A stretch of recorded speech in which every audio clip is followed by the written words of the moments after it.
In this episode of Careers That Matter, I'm joined by Ron Bremner, who's an executive coach. Ron, welcome. Nice to be with you, Stu. What exactly is an executive coach? Well, Stu, an executive coach, if you're doing it right, I think is a little bit of everything. We're there to be able to encourage people. We're there to be able to hold a mirror up to people to help them get better. The main thing I tell people is that I help you sleep better, okay? Help take some of those worries of leading people out of your head and help put things in perspective for you. But the other key thing I think is to help somebody see around corners that they haven't been around before.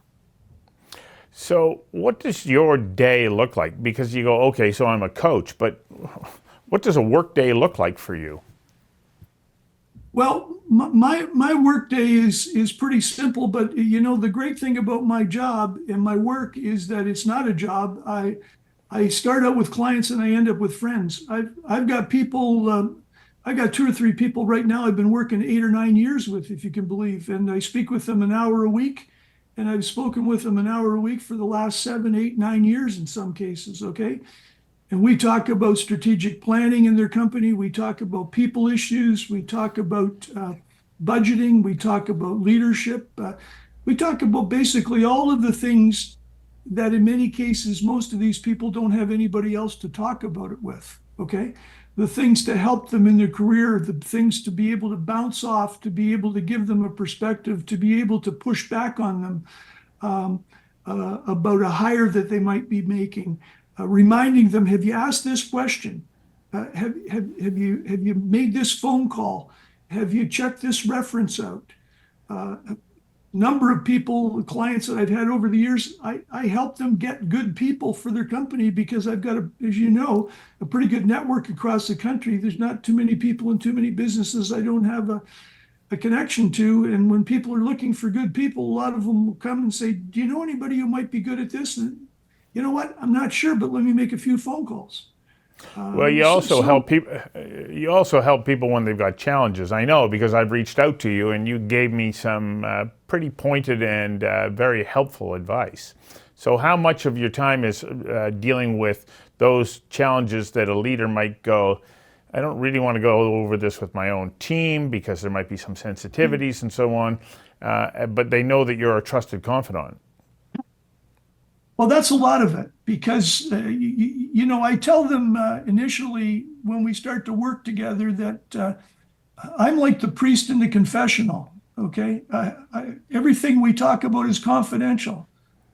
We talk about family matters. We talk about, I can't tell you over the years that I've been doing executive coaching, I can't tell you how many of them have said to me, would you talk to my son? Would you have a coffee with my daughter? Would you be able to give my kids a little bit of help because they don't seem to be? I had one guy a little while ago. He said, would you talk to my son, Eddie? Because, you know, and he went on and on and on. And so I had a coffee with him in downtown Toronto and a bagel for about 50 minutes. And we talked and, you know, I had a couple of follow-up phone calls with him. And the executive phoned me about 3 months later. He says, what did you say to Eddie? I said, well, why is there a problem? He says, problem. He's out of bed early. He's got his bed made. He's doing this. He's doing that. He's signed up for more courses. He's on a direction. I said, you know what? I told him this and this and this and this. He says, well, I've been telling him that for 5 years. He says, I don't know. He says, why he's doing it now? I said, a lot of times young people can hear something from their father or their mother or their grandfather, and because they're so close to them, they won't listen. But if somebody who's on the outside, if you can build a connection with them, and if you can put it across to them in a different way, it's amazing the reaction that you can get from them. And I love working with young people, and I love being able to hopefully positively influence some of them. And there's no greater joy for me than to see somebody that I was talking to that was kind of lost or didn't have a clear plan on where they wanted to go and come back to me. And, you know, like two young guys that I was working with for a couple of years and weren't sure where they're going and what their plan was. And they just sold their company for $47.5 million US, and they're not even 50 years old, 40 years old rather, not even 40 years old. So, those are the kind of things that make it really fulfilling. And also, just not to belabor this, but it's really important for me to give back and to be So, able yeah. to be able to help some people, right? Well, being the recipient of your generosity, I appreciate that. But we've just got a couple more minutes. Yeah. You probably, when you started out in your career, didn't have your mind set on being an executive coach. Well, just give me a quick little rundown of the career path that you've been on that put you in a position where you can take on this very important role. Well, some of this but I started out when I came out from Toronto as a young guy. Ted Smith hired me to come out and work in sales at CKNW Radio in Vancouver, which, for those who aren't in Vancouver, is been the leading station for many years.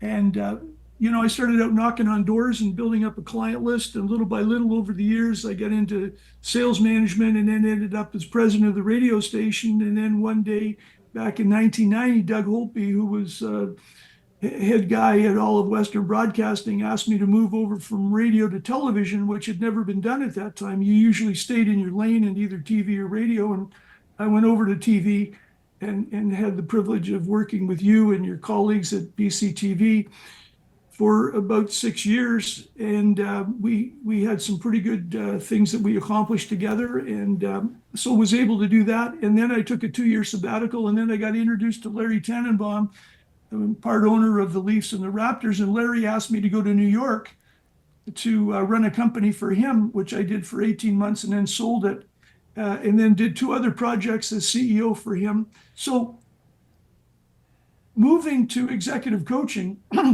was really a natural, Stu, to be honest with you, because all of the things that I do in executive coaching are, to a degree, a lot of the things that I was already doing, whether it was, being in charge at CKNW, being in charge at BCTV, being in charge the Calgary Flames, where I was for, 5 years between 1996 and 2001.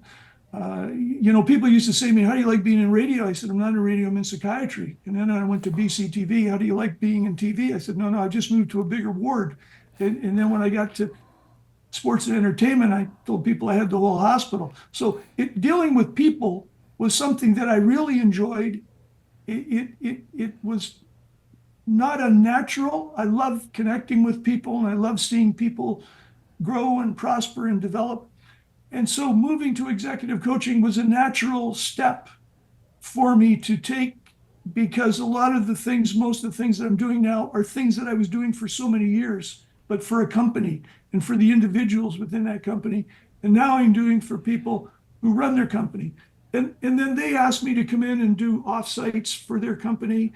In many cases, I've got families that have hired me to do their key people, and then the families now have me in their will to be able to sort out problems with the family in different, successive iterations of the family business. So I love it. If my health, it's clear that you love health it. Stays, I'll do it. I'll do it till the day they carry me out, because it's so much fun.